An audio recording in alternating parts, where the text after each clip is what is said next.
मां,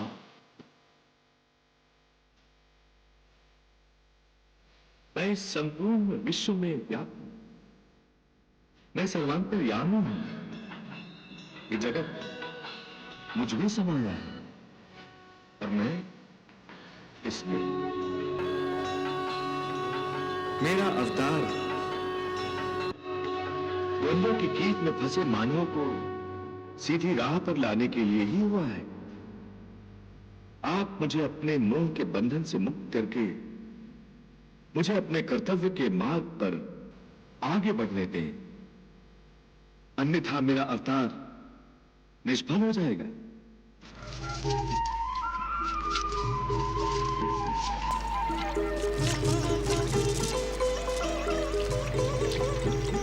शीघ्र हमें उस पार ले चलो नाविक, वहां आचार्य हमारी प्रतीक्षा कर रहे हैं। रुकिए, हमें भी साथ ले लीजिए। प्रतीक्षा करो, ये नाव हमें उस पार छोड़कर वापस आ रही है। नाविक, शीघ्रता से ले चलो हमें।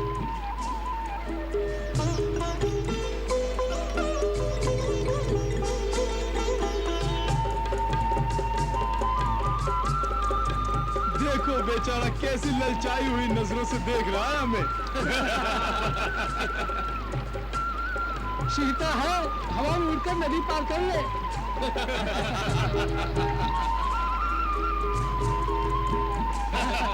अथवा भागकर लांग जा नदी के जल के ऊपर से।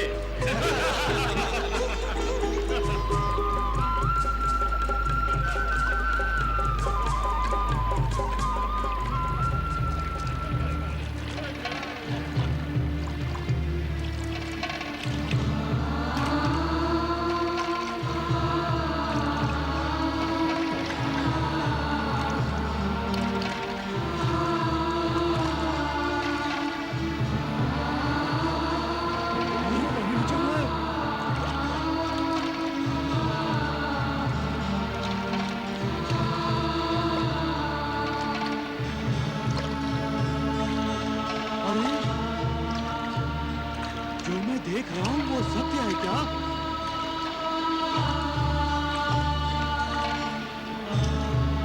हाँ, वो तो पानी पर चल रहा है।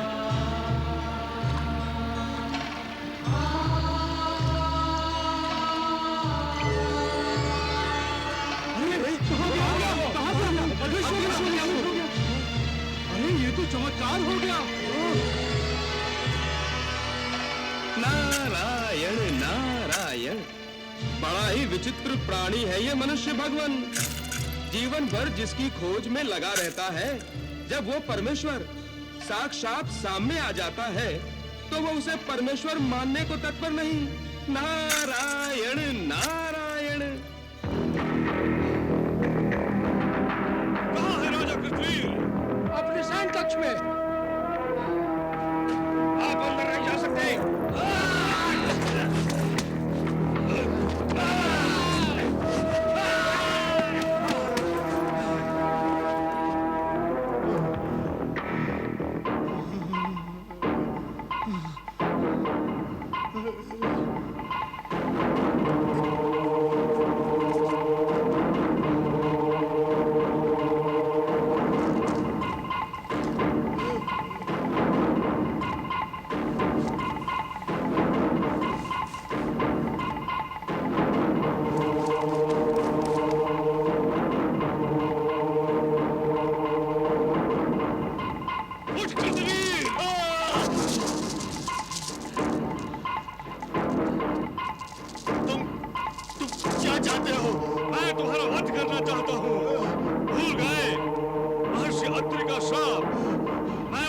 पूरा करने आया हूं।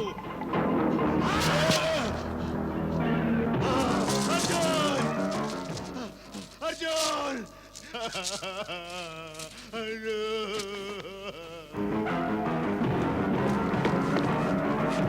अर्जुन! अर्जुन! पिताश्री, वो फिर आया था। कौन? ब्राह्मण। अर्जुन, मेरे कितने सैनिक मार दिए, मेरे द्वार रक्षकों का भी वध कर दिया, मेरा भी वध कर देता वो, यदि तुम ना आ जाते। पिताश्री आप? अर्जुन, अर्जुन, तुम मुझे अकेले छोड़कर मत जाना अर्जुन। नहीं, मैं तुम्हें कभी अपने से दूर नहीं होने दूंगा। कभी अपने से दूर नहीं होने दूंगा। पिताश्री, आप व्यर्थ ही भयभीत हो रहे हैं। यहाँ कोई नहीं आया है, यहाँ कोई नहीं आया पिताश्री। आपने अवश्य कुछ स्वप्न देखा होगा। हाँ पिताश्री, स्वप्न। ये देखिए आपके सैनिक जीवित हैं, और वो देखिए आपके द्वार रक्षक, वो अपना परम कर्तव्य निभा रहे हैं पिताश्री।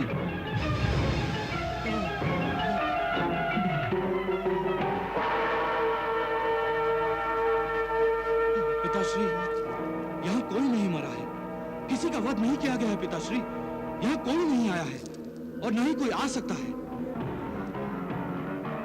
जब तक आपका ये पुत्र कार्तवीर्य अर्जुन जीवित है, साक्षात यमराज भी आपके प्राणों का शत्रु बनकर आ जाए तो मैं उसका भी मुंह मोड़ दूंगा पिताश्री। पिताश्री, मेरे होते हुए आपको भय करने की कोई आवश्यकता नहीं।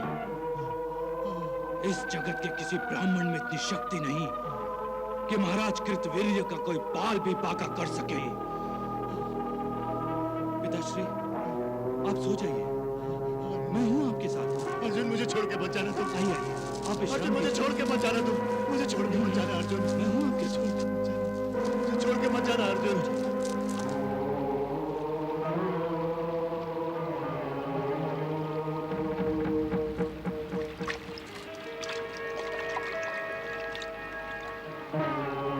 अरे, ये तो वही है, यही तो पानी पे चल रहा था।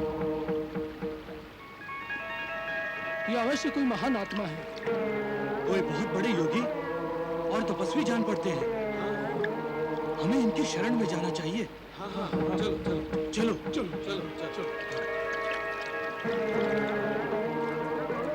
राम गुरुदेव।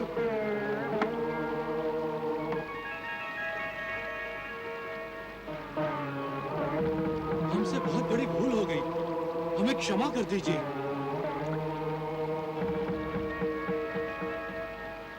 हमें अपनी शरण में ले लीजिए, हमें अपना शिष्य बना लीजिए।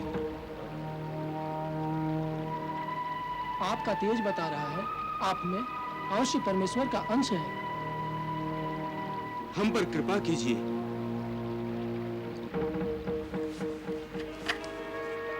अब हम आपके चरणों को छोड़कर कहीं नहीं जाएंगे।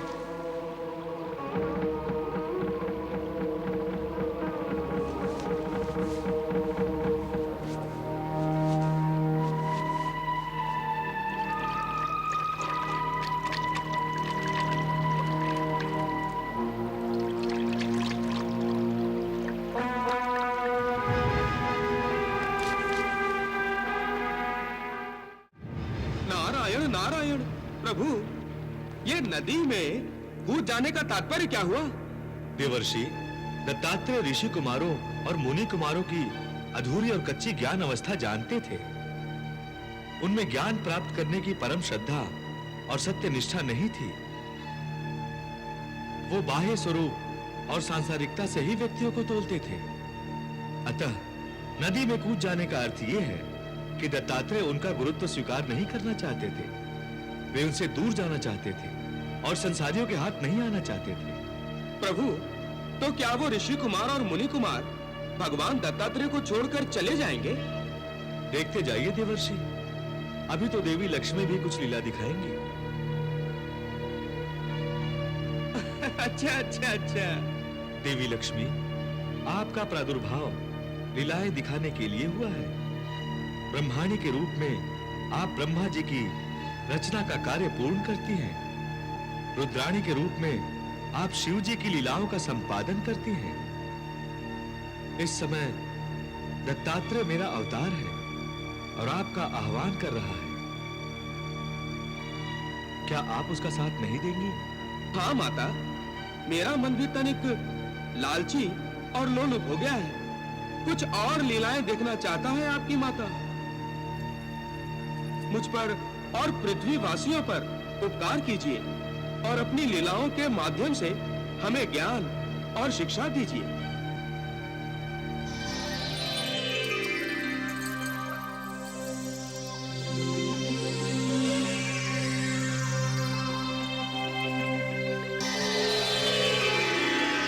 नारायण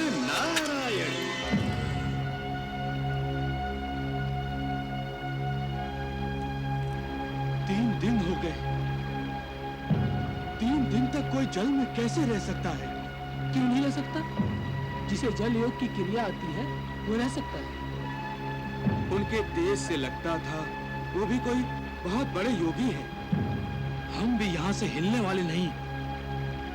वो कभी न कभी तो बाहर आएंगे। हम उन्हें अपना गुरुदेव बनाकर ही रहेंगे। नारायण नारायण।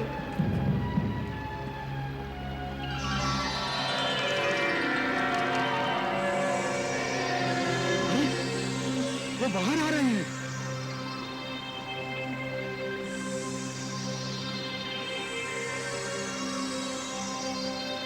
लगता है उन्होंने समाधि छोड़ दी। अब माता लक्ष्मी भी कुछ लीला करने वाली है। जय हो माता, जय हो। गुरुदेव, आप इस प्रकार हमें छोड़कर जल में क्यों चले गए थे? और ये देवी कौन है? और आप जैसे योगी के साथ क्या कर रही हैं?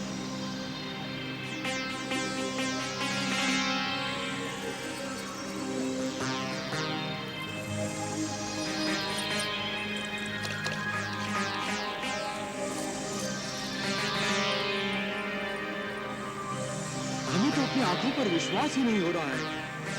एक योगी, वो भी एक स्त्री के साथ। ये स्त्री आई कहां से? अरे, ये सब तो माया है, माया गुरुदेव की। ये ऋषिपुत्र आपको वैरागी बना देंगे प्रिय। इनकी ओर मत देखिए। सोचिए, केवल हम दोनों हैं यहाँ पर।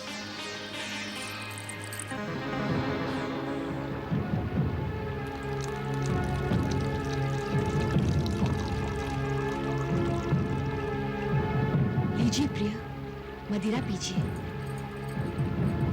फिर हम विहार पर चलेंगे।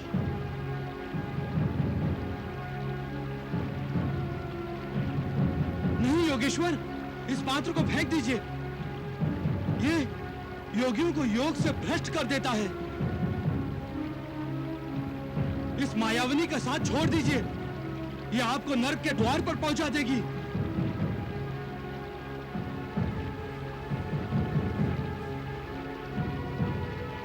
जी जी जी जी जी, सब भ्रष्ट कर दिया। चलो।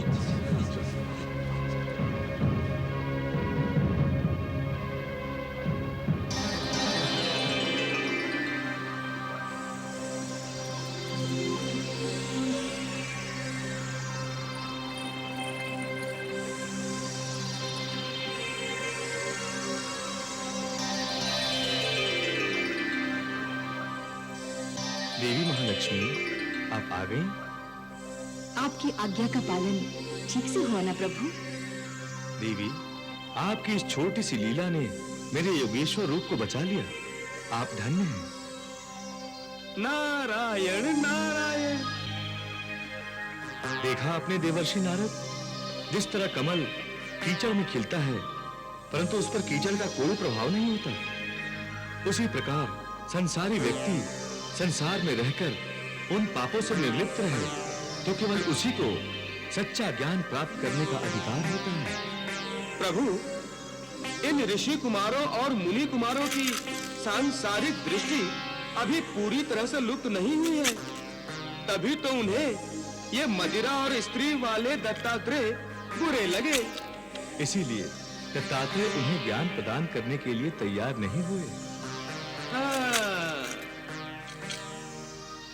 इस प्रकार अपनी लीला से भगवान श्री दत्तात्रेय ने ऋषि कुमारों को भ्रमित करने देवी लक्ष्मी की सहायता ली और श्री दत्तात्रेय एकांत में अपना तपोबल बढ़ाने के लिए तपस्या करने बैठ गए।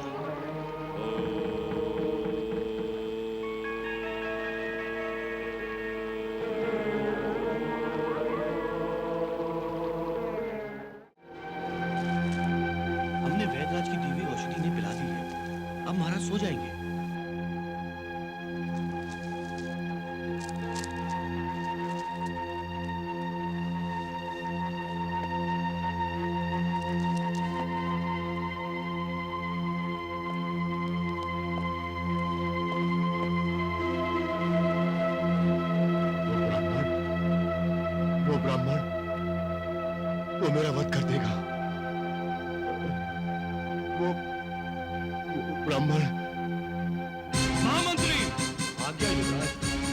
अभी जाकर नगरी में ये घोषणा करवा दीजिए कि कल सूर्योदय से पहले पहले नगरी के सभी ब्राह्मण नगरी छोड़कर चले जाएं, और यदि कल सूर्योदय के बाद हमारी नगरी में कोई भी ब्राह्मण दिखाई दिया तो उसे मृत्यु दंड दिया जाएगा।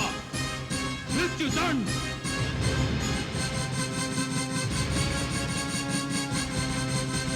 ये आप क्या कह रहे हैं युवराज? ये उचित नहीं युवराज। जानता हूं सेनापति, एक राजा के लिए ऐसी घोषणा करना अनुचित है, पर मैं युवराज होने के साथ साथ एक बेटा भी हूं सेनापति। महाराज कृतविर्य का बेटा। मुझसे पिताश्री की ऐसी दशा देखी नहीं जाती। उनके मन से मृत्यु भय दूर करने का शायद यही एक मार्ग है। ना नगरी में कोई ब्राह्मण रहेगा और ना ही, और यदि कोई रहा तो मृत्यु दंड गुरुदेव, मृत्यु दंड।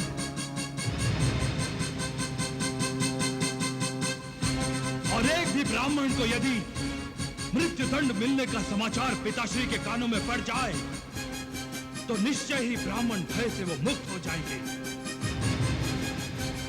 आप क्या कहते हैं गुरुदेव? यदि आपकी यही इच्छा है युवराज, तो सबसे पहले मृत्युदंड मुझे दीजिए, क्योंकि मैं भी एक ब्राह्मण हूं।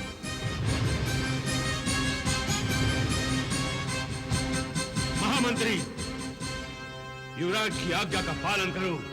घोषणा करवा दो कि कल सूर्योदय होने से पहले इस नगरी के हर ब्राह्मण को ये नगरी छोड़कर जाना होगा, अन्यथा उसे मृत्यु दंड मिलेगा। युवराज, सभी ब्राह्मण इस नगरी को छोड़कर चले जाएंगे, किंतु ये ब्राह्मण इस नगरी को छोड़कर नहीं जाएगा। ये गर्ग मृत्यु दंड पाने को तत्पर है, किंतु ये नगरी छोड़कर जाने को तत्पर नहीं। यदि मेरी मृत्यु से मेरे महाराज का मानसिक संतुलन ठीक होता है तो मैं एक बार नहीं 100 बार आपका मृत्यु दंड पाने के लिए तैयार हूं। महामंत्री को आदेश दीजिए युवराज कि वो ब्राह्मणों को नगर छोड़कर जाने वाली घोषणा के साथ ये भी घोषणा कर दे कि कल सूर्यास्त होने के उपरांत एक ब्राह्मण गर्ग को राजा की आज्ञा का पालन न करने के अपराध में नगर के चौक में मृत्यु दंड दिया जाएगा। क्योंकि ये ब्राह्मण इसी नगरी में जन्मा है, उसके जीवन का सूर्यास्त भी इसी नगरी में होगा, इस नगरी के बाहर नहीं।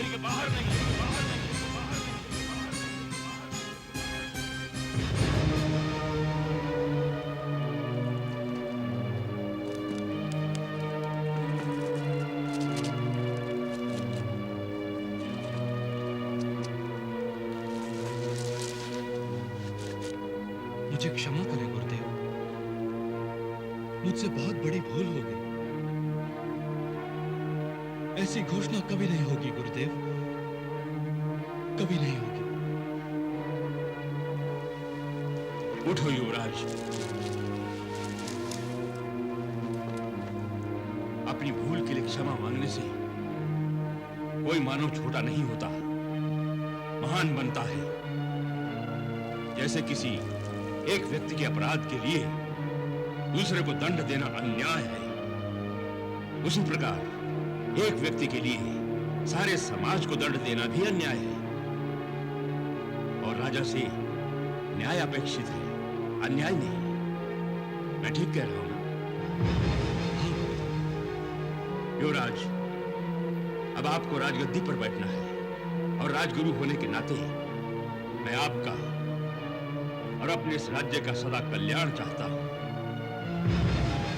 युवराज, जीवन तो सागर है जिसमें सुख दुख रूपी ज्वार भाटा तो आता ही रहता है, किंतु राजा को इन सब से विचलित नहीं होना चाहिए। तुम्हारा सदा कल्याण हो।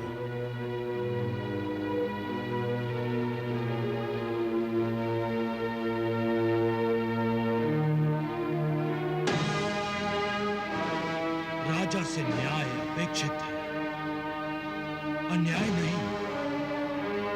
मैं अब और अन्याय नहीं करूंगा गुरुदेव। किसी एक के अपराध के लिए किसी दूसरे को दंड नहीं दूंगा। अब मैं उसी को दंड दूंगा जो दंड का अधिकारी है, जिन्होंने पिताश्री को शाप दिया, अब वो मेरे हाथों मृत्यु दंड पाएंगे। महर्षि अत्रि, आ रहा हूं मैं।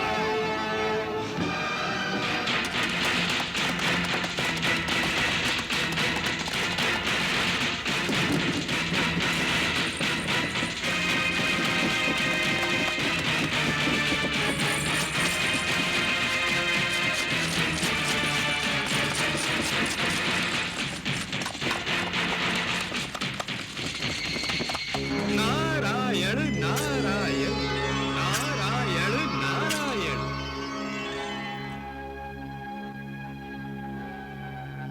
प्रणाम देवर्षि। आप? हाँ, मैं तनिक घबरा गया था। मुझसे? तुमसे नहीं, तुम्हारे रथ की तीव्र गति से।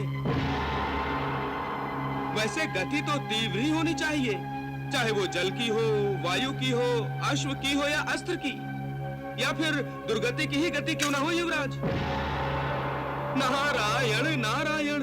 युवराज, दुर्गति की गति तीव्र होगी तभी तो वो शीघ्रता से भागेगी और उसके स्थान पर सद्गति आएगी। मैं तुम्हारी सद्गति के लिए भगवान से प्रार्थना करूंगा। हाँ। वैसे युवराज, जहां तुम जा रहे हो और जिस विचार से जा रहे हो, उसे पूरा करने के बाद क्या तुम महाराज कृतवीर को दिए गए शाप का मुंह फेर सकोगे? उसे निष्फल कर सकोगे? शाप का मुंह ना भी फेर सका, पर शाप देने वाले का मुंह अवश्य तोड़ दूंगा देवर्षि नारद। और इस बुरी तरह से तोड़ूंगा कि उसके मुंह से शाप तो क्या, सांस तक नहीं निकलेगी देवर्षि नारद, सांस तक नहीं निकलेगी। जाओ युवराज, जाओ जाओ भैये। मैं तुम्हारे शुभ कार्य के मार्ग में बाधा नहीं बनूंगा, किंतु प्रतीक्षा करूंगा तुम्हारे प्रतिशोध की ज्वाला के बुझने की। ये प्रतिशोध की ज्वाला महर्षि अत्रि के रक्त से ही बुझेगी देवर्षि नारद। अवश्य अवश्य।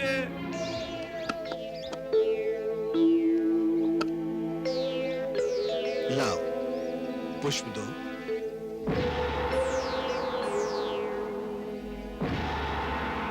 अनसुईया, ध्यान कहाँ चला गया? स्वामी, दुर्वासा और दत्त को देखे बहुत दिन हो गए। दुर्वासा तो तपस्या में लीन है और तुम्हारा दत्त लीलाएं कर रहा है आजकल।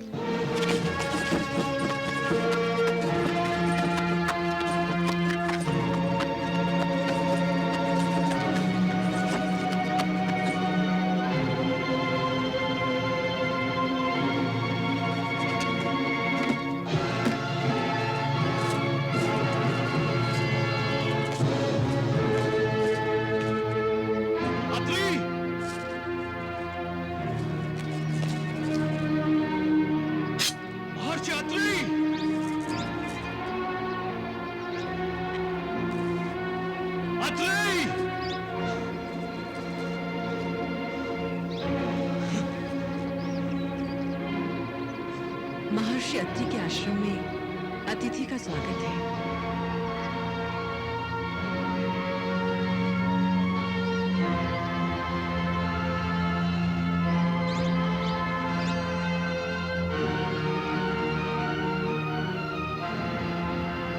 इस आश्रम में शस्त्र की कोई आवश्यकता नहीं है अतिथि।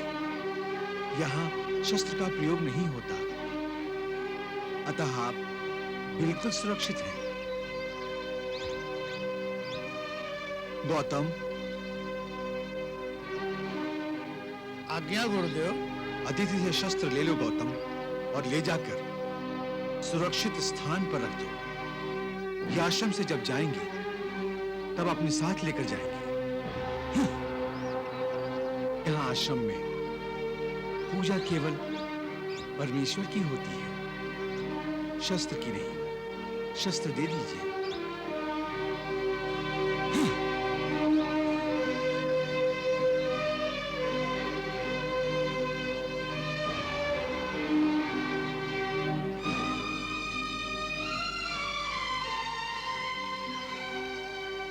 आसन ग्रहण कीजिए अतिथि देव। आसन ग्रहण कीजिए।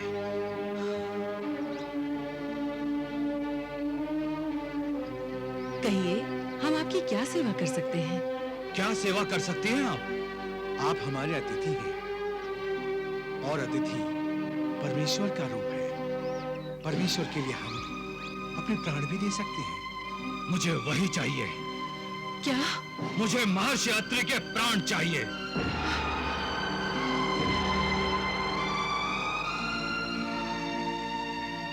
ले लीजिए अतिथि देवता। महर्षि अत्रि, मैं कार्तवीर्य अर्जुन, महाराज कृतवीर्य का पुत्र, आपके अपराध का दंड देने आया हूं। आपने मेरे पिताश्री को शाप दिया था ना? जानते हैं आप, आपके शाप के कारण पिताश्री का जीवन नरक बन गया है। याद है आपको? वो अपना मानसिक संतुलन खो बैठे हैं। ब्राह्मण भय और मृत्यु भय से वो इतना भयभीत हो चुके हैं कि न रात में सोते हैं न दिन में। उनकी इस दशा के अपराधी आप हैं। मैं आपको इस अपराध का दंड अवश्य दूंगा।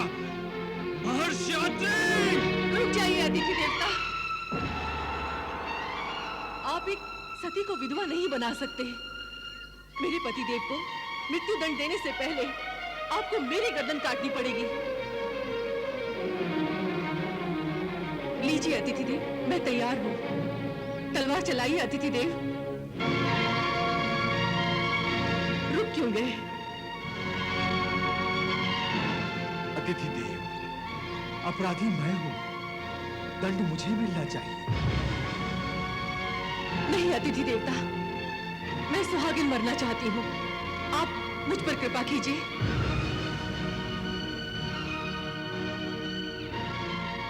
पहले मुझ पर कृपा कीजिए। मुझ पर? नहीं, पहले मेरी गर्दन काटिए। पहले मेरी, अन्यथा मैं आपसे पहले अपने प्राण त्याग दूंगी।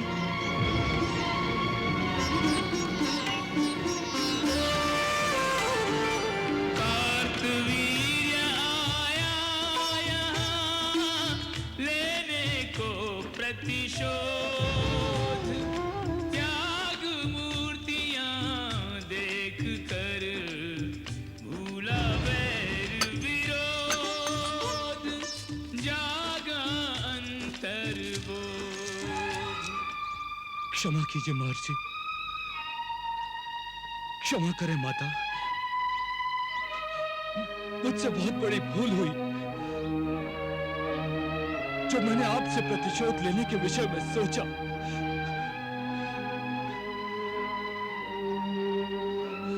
क्षमा कीजिए।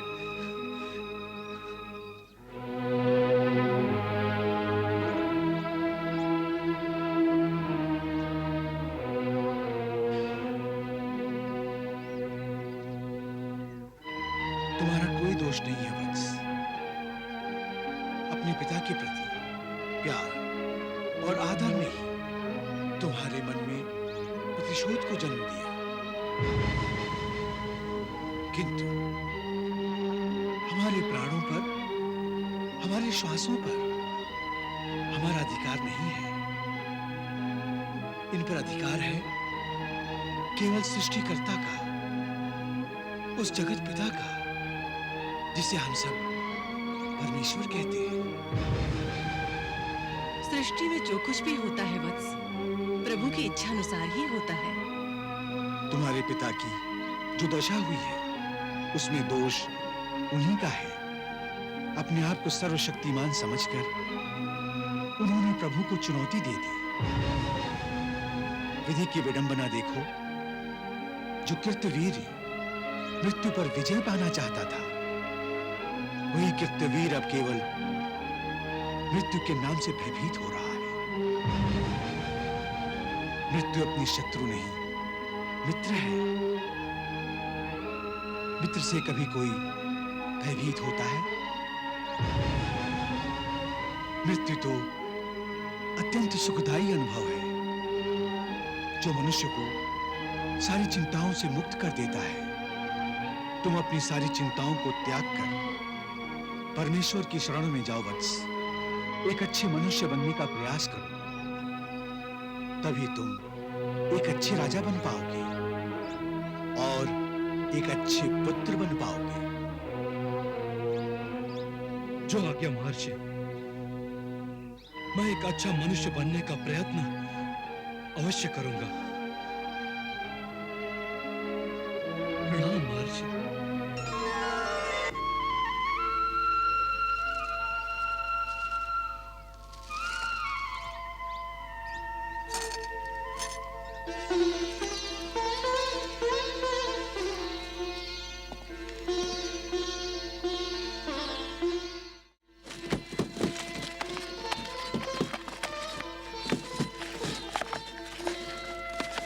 नारायण नारायण नारायण नारायण। प्रणाम देवर्षि। कल्याण वस्तु। ऐ युवराज, अपनी प्रतिशोध की ज्वाला बुझा कर आ रहे हो? नहीं देवर्षि, ज्वाला बुझाकर नहीं, प्रतिशोध की ज्वाला में अपने अहम को जलाकर आ रहा हूं मैं। ये क्या कह रहे हो? ये क्या कह रहे हो युवराज? वो प्रतिशोध? नारायण नारायण। हाँ देवर्षि, मैं जब आश्रम पहुंचा तो अपने प्रतिशोध और क्रोध से जल रहा था, परंतु महर्षि अत्रि ने अपने ज्ञान की ऐसी वर्षा की कि प्रतिशोध और क्रोध दोनों बुझ गए। कितना सत्य कहा था उन्होंने कि हमारे प्राणों पर, हमारी सांसों पर हमारा अधिकार नहीं है, परमेश्वर का अधिकार है। आश्रम जाकर तुम्हारे सारे पाप धुल गए युवराज। अब तुम में दैविक गुणों की उत्पत्ति होने जा रही है। तुम एक महान राजा बनोगे युवराज, महान राजा। देवर्षि, आप अपनी कृपा मुझ पर बनाए रखिएगा। प्रणाम। नारायण नारायण। चलो साथी।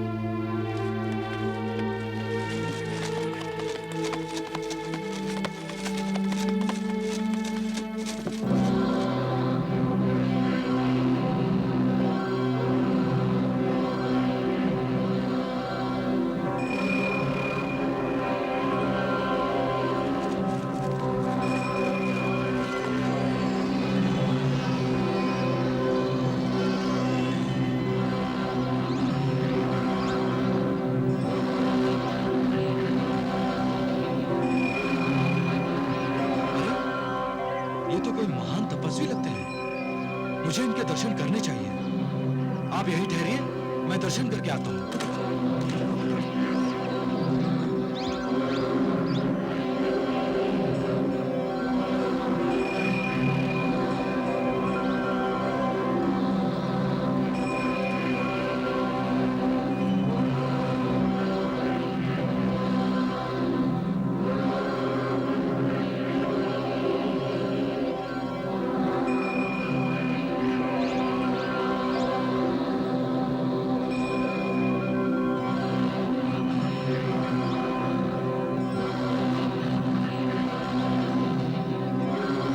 तेजस्वी ऋषि कुमार, कार्तवीर्य अर्जुन का प्रणाम। रुक जाओ अर्जुन, रुक जाओ अर्जुन, तुम किसे प्रणाम कर रहे हो? असुर राज दुर्जन, असुर श्रेष्ठ दुर्मति, आपको कार्तवीर्य अर्जुन का प्रणाम। तुम्हारा कल्याण हो, परंतु जो तुम करने जा रहे हो वो असुर जाति के कल्याण का नहीं है। ऐसे असुर कुमारों को प्रणाम करके तुम समस्त असुर जाति का अपमान कर रहे हो। ये आप क्या कह रहे हैं? ऋषि कुमार कितने तेजस्वी हैं, आप देख रहे हैं ना?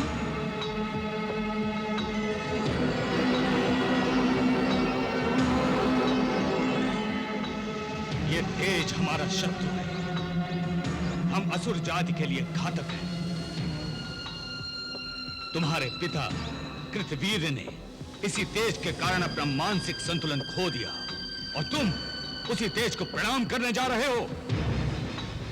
तुम तो शाप देने वाले अत्रि ऋषि से प्रतिशोध लेने गए थे ना? क्या हुआ? उस ऋषि ने इसके विचारों का शोध कर डाला। गया था क्रोध की अग्नि में जलता हुआ, लगता था सारा आश्रम जला डालेगा, और लौटा है हाथ जोड़कर, उपदेश सुनकर। तुमसे कुछ भी नहीं हो सकता कार्तिवीर्य। लौट जाओ अपने पिता की नगरी, लौट जाओ।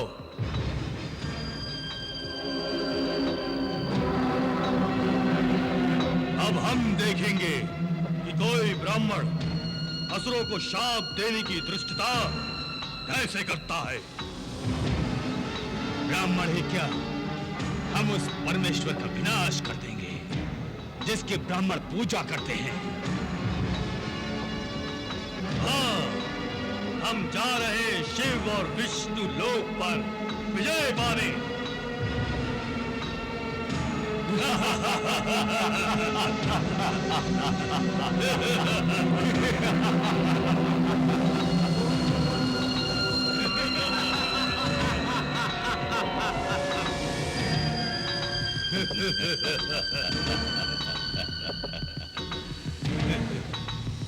दुर्मति, इन तपस्वियों के तपोबल और समस्त शक्तियों का स्रोत शिव और विष्णु ही है ना?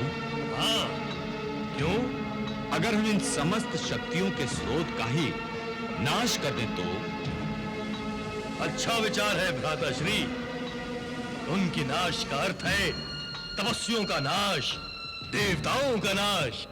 और हम ये नाश करेंगे अवश्य, क्योंकि हम अमर हैं, हम अजेय हैं।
विष्णु लोग छीन लेना चाहते हैं भगवान।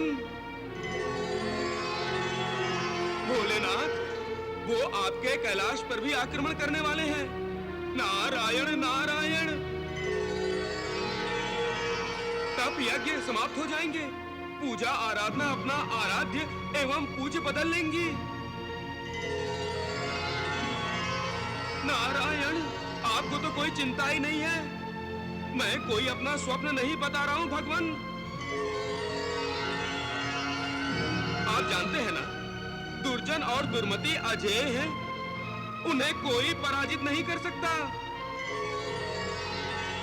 कोई विनाश नहीं कर सकता उनका। पितामह ने ही तो उन्हें वरदान दिया है। क्यों विधाता? तुम सर्वज्ञ हो, सब समाचार रखते हो। मैं उनकी तपस्या से प्रसन्न हुआ, इसलिए मुझे उनकी प्रार्थना सुननी पड़ी। ओम ब्रह्मदेवाय नमः। ओम ब्रह्मदेवाय नमः। ओम ब्रह्मदेवाय नमः। ओम ब्रह्मदेवाय नमः। आंखें खोलो वत्स, हम तुम्हारी तपस्या से प्रसन्न हुए। वर मांगो। हे परमपिता परमेश्वर, आप हम दोनों को अमर होने का वरदान तो दे नहीं सकते। आप हमें ये वरदान दे विधाता कि हमारी मृत्यु हो तो केवल शिव शंकर के हाथों, और मृत्यु के समय महादेव कैलाश पर नहीं, पृथ्वी पर हों। और महादेव उस समय जागृत अवस्था में ना हो। तथास्तु।